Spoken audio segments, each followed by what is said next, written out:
To the woman out there who's walking through infertility, your worth is not tied to your ability to produce a child, and you're not being punished. Sometimes having a barren womb is just the price you pay for living life in a sin-scarred world. I wanted to share my testimony because when I was going through infertility, I felt like the story that I needed to hear just wasn't written or wasn't spoken. When I signed up for the service day, I was really excited to volunteer. I love to be outside and do work. When I signed up, I almost messaged Pastor Chris and said, I am happy to do any of the projects, but I don't want to do the pregnancy resource center. Almost said that. After a couple interactions with Pastor Chris, he eventually just said, why don't you volunteer to work at the pregnancy resource center? And I was like, of course that's the one you want me to work at. I said yes. At the same time, it was like, I have never had any children, so even the word pregnancy would send an echo of grief through me. But I was so happy to find that when I went there, kind of with just no expectations, I'm like, come what may, Lord, I'm gonna do it. We'll see what you have for me. And as I walked into the conference room, there's a long wall, and on that wall, there is a heartbeat painted on, like you would see on a monitor. And at the end, there's a heart-shaped womb with a little baby inside of it. And it kind of just felt like my infertility journey just kind of came full circle in that moment. A long time ago, my husband and I agreed, we're okay with not having kids. We're not gonna keep forcing my body into doing something that it can't do. And so with the hysterectomy 2 years ago, that started me off on the total healing journey. But when I walked in there and looked at it with my own eyes, and I was with 2 other volunteers, and we were painting an ultrasound room, the lady who was kind of overseeing us as we did it, as she was praying for us as we're leaving, she just kind of started crying and said, you guys have no idea how many lives this is gonna change, because when someone can see their baby on this monitor, it changes everything. And so I just felt so humbled to be able to be a part of paying it forward, I guess, in a sense that I will never meet these people, I'll never meet these children, but maybe in a sense, these are the children that I've been praying over for years and I just didn't know. So it felt special to be a part of that. And looking back, I didn't even want to say yes to it in the first place. So to be able to even walk in there and do that was huge for me.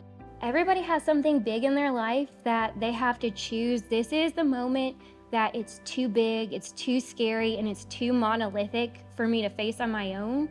And they have to either choose, this is gonna be my tomb or my banner. For me, it was infertility. I've taken a lot of inspiration from Hagar when she had her falling out with Sarah and she ran away. She was in a desperate situation. She didn't know what to do. She just felt all alone. She was all alone. But the Lord showed up and he said, I see you in this struggle. I see this pain, but don't worry. I'm creating something in you right now, and that's going to be your legacy. So go home, trust in me, and I'm going to take care of everything. And she named that spot El Roy, which means the God who sees me. And I was at a wedding one time during the earlier parts of my infertility journey, and this person came up to me and they kind of just grabbed my hands, which was unusual for this person, and just kind of spoke something about infertility, which was odd because we never talked about it before. And I just felt like that was a moment when the Lord looked at me and was like, I see you, I'm here with you, I'm present. The pain that you're feeling is not invisible to me. I see every part of it. I care about every part of it, and I'm gonna be tender with you in it, and I'm ever present. And that was just a beautiful reminder of who God really is when we feel like we're so alone or so broken or have nowhere else to turn to. As I was going through more the later part of my infertility journey, so 2 years ago, when I was 33, I had a total hysterectomy. It was like the final part of my physical journey with infertility. like it ends here, there's no child, but that's okay. We know this is our next step and this is where healing is going to come from. I feel confident in that. So I was reading through Mark in chapter 5 where it talks about the man who had been possessed by a legion of demons. And this man, he was tormented. The people of his region knew him as the man who ran around day and night screaming, wailing, cutting himself with stones. They would chain him up by his hands and his feet, and he would just break the chains off. He was inconsolable. He was out of control.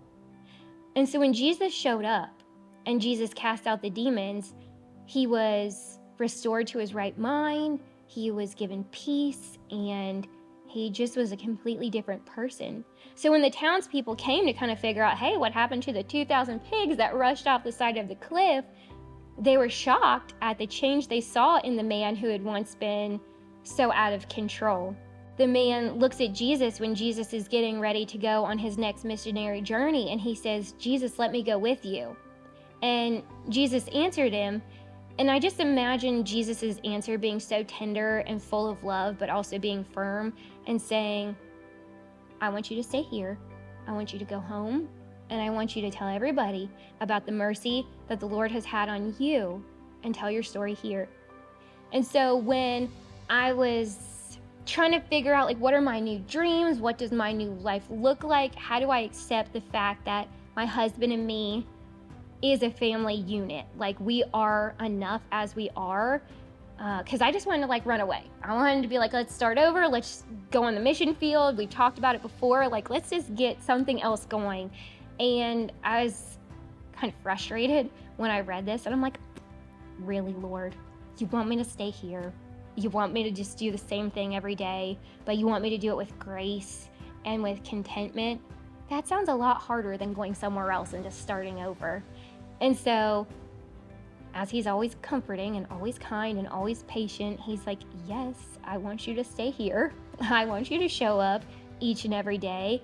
I want you to know me more. I want you to be grateful, and I want you to be full of life and joy and love and passion right here in front of the people who saw you at your lowest, and show them what resilience can look like. It reminded me of the Japanese art form where a piece of pottery that's been smashed to pieces is remade. All the pieces are glued back together, but the glue is combined with either gold or silver or copper. And so all of those pieces that are held together with that new glue, it's like those scars shimmer and they shine and they're beautiful. And that piece of pottery is more beautiful now, and it's worth more now because it was broken at one time, but it's been remade into something unique and beautiful. If I erected a monument and put my hopes and dreams inside of it and sealed it up like a tomb, the only thing left inside that tomb is death and decay.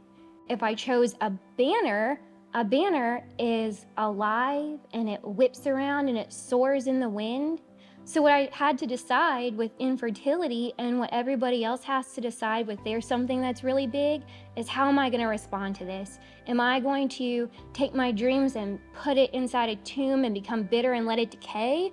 Or am I going to surrender it to the Lord my God, Jehovah Nissi, who is my banner, and let this be the place in my life where the Lord can minister to so many more people than me and can really just create a whole new life of dreams within me also. I have a barren womb, but I have a boundless spirit.